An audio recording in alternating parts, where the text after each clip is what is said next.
My name is Cara Melvin, and I'm a clinical psychotherapist, and I spent over 14 years working with adults who are estranged from one or more family members. I'm also an author, and in 2024 I published my first book entitled Navigating Family Estrangement, which is a clinical guide to understanding the challenges of estrangement and, most importantly, how do we support people through those challenges. Now, a really common question I'm asked is, what exactly is family estrangement? And I think, generally speaking, people view it as when families are not talking to each other, but it's a little bit more complicated than that. And I view estrangement as a process where family members are very consciously creating a distance from each other, but the distance sits on a continuum.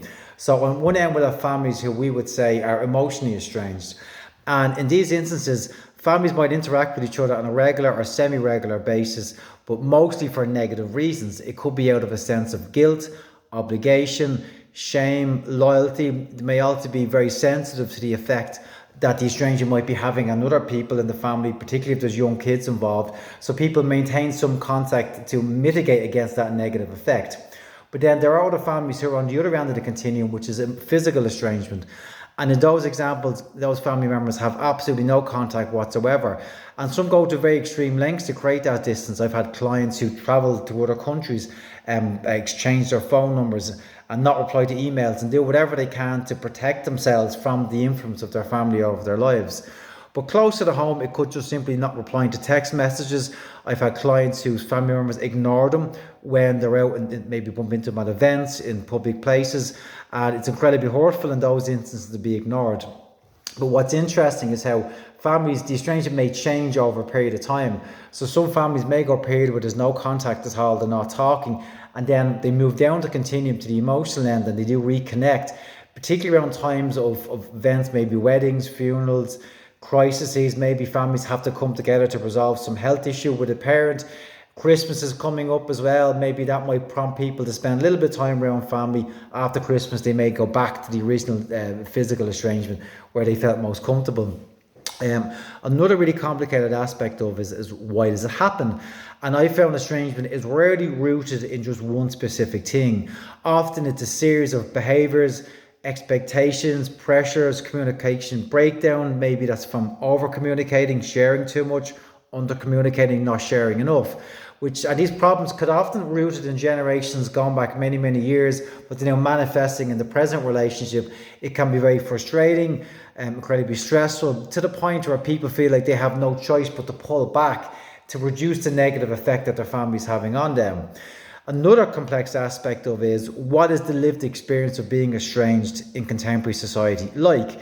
And there's no universal answer to that. I've had clients who feel incredibly depressed, very anxious, very grief-stricken over the loss of the relationship. They often feel a great deal of shame over it as well, because there is a stigma surrounding this. We have such strong family values here in Ireland.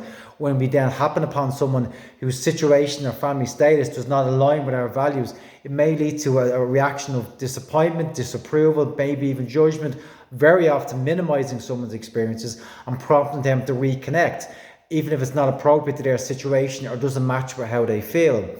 But what makes it more complicated is the fact that sometimes there are positives to being estranged, and there is reports of people saying they feel less stress and they have more freedom and autonomy over their life and to make life decisions that they want to do. So there's a freedom that might come with that.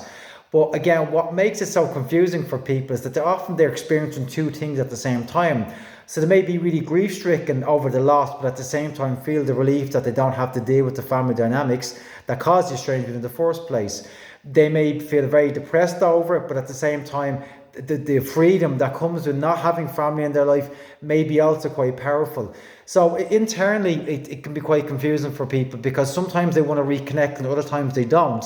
And it can be confusing not just for them, but possibly even their estranged family members. To add more layers to it, we live in a society which is very quick to give out advice and tell people what they should and shouldn't do.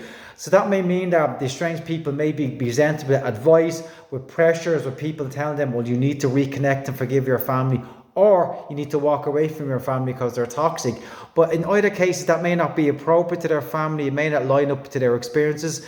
But people won't actually listen to what they're going through. They're just too quick to project their own values, their own beliefs, and their own biases.